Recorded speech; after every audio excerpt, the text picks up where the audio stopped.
Welcome back to Mayo Clinic Radio. I'm Dr. Tom Shives. And I'm Tracy McCray. Cannabidiol, or CBD. Now, those products have become increasingly popular with patients who are seeking relief from pain, from anxiety, from sleep disturbances, and other chronic conditions. But the question is, are CBD products safe and effective? What's the science? What's the evidence? And what's the latest research? It's time to find out from two Mayo Clinic experts. Joining us in studio is Dr. Brent Bauer, Director of Research for the Mayo Clinic Integrative Medicine Program, and Mayo Clinic Internal Medicine Specialist, Dr. Karen Mock. Welcome to the program, both of you. Thank you. Great to have you both here. We want the straight scoop on this stuff. So first of all, tell us what this is and compare that to marijuana and other products that are out there. Want me to start? Sure. Okay.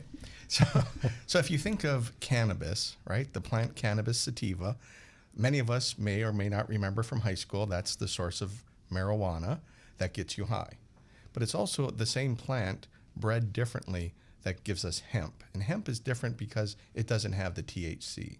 So one plant, kind of different forms. Hemp, no THC, no way to get high, no psychoactive components that we think of.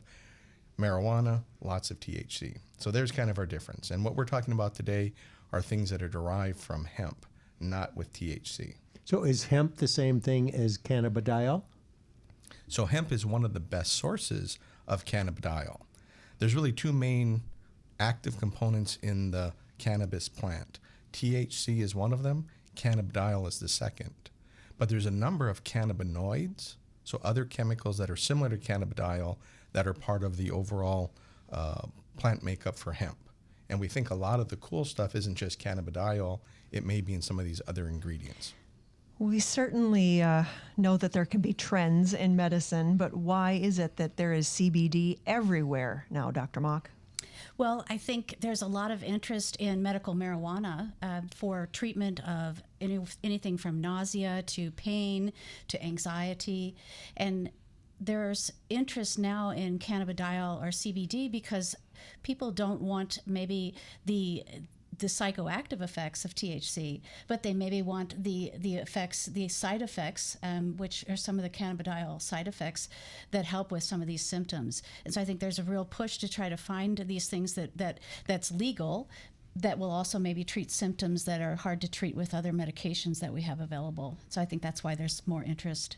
And is there FDA approval, or are we still years away from the FDA catching up to this game? Well, you both better comment on that one. Yeah, it's a great question. First of all, FDA doesn't really approve supplements, but what they do is to create that category of supplements. But this really can't be a supplement now because cannabidiol as a purified extract has now been marketed as a drug. So Epidiolex is the drug form of CBD that's been studied in those two rare epilepsy syndromes, Dravet syndrome and Lennox-Gastaut. Very difficult ones to treat, not many good treatment options, devastating to the kids who have them. CBD comes along and it seems to have a very good effect on those kids. So now we actually have cannabidiol as a drug, which makes the regulatory environment very difficult because technically drugs can't also be dietary supplements. So this is where the FDA is kind of going around a little bit. The federal level hasn't really fully embraced cannabidiol and whether it's related to, does it come from marijuana, does it come from hemp? But the Farm Bill Act of last December has declared hemp as a legal crop. It's no longer considered a Schedule 5 drug. So we have this kind of sort of permission at the federal level. States are doing their own things all over the place. And in between there, the FDA is saying, wait, we're going crazy with this stuff. It seems to have some promise, but it can't be for everybody. And now we're seeing that it can have drug-herb interactions, and we're seeing it can irritate the liver. So it's not a free lunch. It's not magic for everybody. How do we slow it down a little bit and try and get some of those questions answered? I think that's the take of the FDA right now. So, but what's the difference between the prescription drug that is available for these seizure disorders, the rare seizure disorders, and what you can get over the counter? So the purified form is the CBD oil, and the drug form of that is a purified form. What we're getting and seeing that's available on the market are all sorts of, because it's not controlled, we're seeing things that have the cannabidiol the CBD in addition to terpenoids. Sometimes they add echinacea, some other things, a lot of many other chemicals and herbs that can be part of that supplement. And so we don't always know, and it's not controlled. The amounts aren't controlled. So it's very hard to get a hold of the purified CBD. You can, and there's certified, I think, we can talk about some of the things that are available, and mostly in Europe, I think, for the most part. But for the most part, what we get here is people trying to sell anything, and even hemp seed oil, and there's really hardly any CBD in hemp seed at all.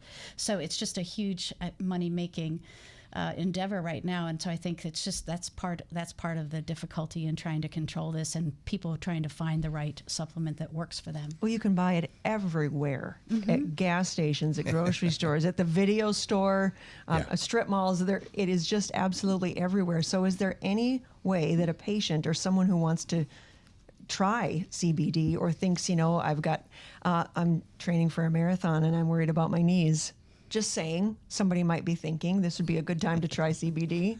How do you know where a good provider is? Is there a list of those providers? I think a couple steps even before you purchase. First thing you need to do is you need to talk to your doctor, right, or your care team, because we are seeing that the cannabidiol and some of the other elements in hemp can interfere with many drugs. So you may have a very important drug at a good level in your body. Taking cannabidiol may actually accelerate the metabolism and cause it to go too low, or it may inhibit metabolism and cause it to go too high. So it's not a free lunch. Everybody shouldn't just run out and try it. So talk to your physician first. Second thing we're seeing is at high enough doses to be effective, there are at least a few reports coming out of liver toxicity. Seems to be reversible. You stop it and it goes away. But how do you know that? Well, you need to work with your care team to get the blood test and so forth. So I don't think that's don't try it. I think it is, if you're going to try it, let's make it a coordinated effort with our care team. And that's the first step, I think. And you say try it. Try it for what? I think the things that we see, a lot of the preliminary data are around pain. And that's one of the interesting things. People are touting this as a way to help treat the opioid epidemic. So in other words, there are some interesting studies in rats that are given CBD seem to be able to get off opioids, seem to get some pain control. There seems to be something there in the preclinical arena. We haven't yet seen large clinical trials where people have said, does this work in humans? Anecdotally, it seems to help with pain. Anecdotally, it seems to help with anxiety. But we're physicians at Mayo Clinic. We have to wait until somebody shows us really good long-term trials that weighs the efficacy against the harm. And there are all different forms of it. How do you know what to take? I mean, is it best to take it by mouth? Or if you have knee pain, can you rub it on your knee? Or how you can spray it? I mean... You can get lollipops. You can get, they have it in jelly beans. Yep. So there's... Beer. Do they? I haven't heard that. Beer-infused CBD. CBD Yep. beer? Mm-hmm. No. So I think the problem with trying it, for example, after we did this article, I wanted to try it because I'm like, okay, let's see what this stuff does, because I have some hip pain or knee pain. I didn't notice any difference, but I think you have to remember that each preparation that you get has a different percentage of CBD and then a percentage of who knows what. And so depending on the percentages of CBD, that may affect how efficacious it is for whatever you're trying to treat. So I think even if you try one product, it doesn't mean that maybe you respond, maybe you don't. It may be that it's not in the right percentage. So I think it's very difficult to know what to even try. There are some recommendations from the prescriber's letter that talks about if you want to try these products, to give some names of some products to try and where to get them because they're more purified and have been tested. And do recommend that if you do try a product, that you have one that's tested for the actual content of CBD and what exactly it is you're taking. And so where do you get the names of those? So the prescriber's letter is something that I prescribe to and get information about different drugs. It's like the pharmacist letter, and they have, I think, in one of their supplements some information on where to purchase this. I don't have the information with me, but there are places where you can find this sort of information. Well, what about our listeners? If they wanted to try it, how do they know what to get, and how do you get it in its most purified I form? just Googled prescriber's letter CBD recommendations, and there it is. Okay, push it. What's it say? Well, I'll find out. I'm going to read it when we're done with this All right, interview. we'll put it on the website. Okay. Well, I'd just say Google it. You'd probably find some of that information. Just look for prescriber's letter. You know, Tom, I think there's a general question there, and how do we, as consumers, find a good quality supplement, whatever we're using it for? And I think there's a couple things we've learned over the years. We know there's something called good manufacturing practices, and that's mandated in the United States. So first thing you should look for is make sure the product you're looking at meets GMPs. It should say it on the label. There should be some validation. We, when we're doing research studies here on supplements, look for companies that are also certified by the European Union and the Australia supplement regulations. Very stringent. So if you can meet all three, you're doing great. Fourth thing we ask the supplement company to do is make sure they have an adverse reporting structure that's outside of their company. So if you have a company, you're supposed to collect information if there's adverse events. Most companies just take that internally and we never see it. A good company will have an independent company do that so that we can actually track and see if there's things evolving.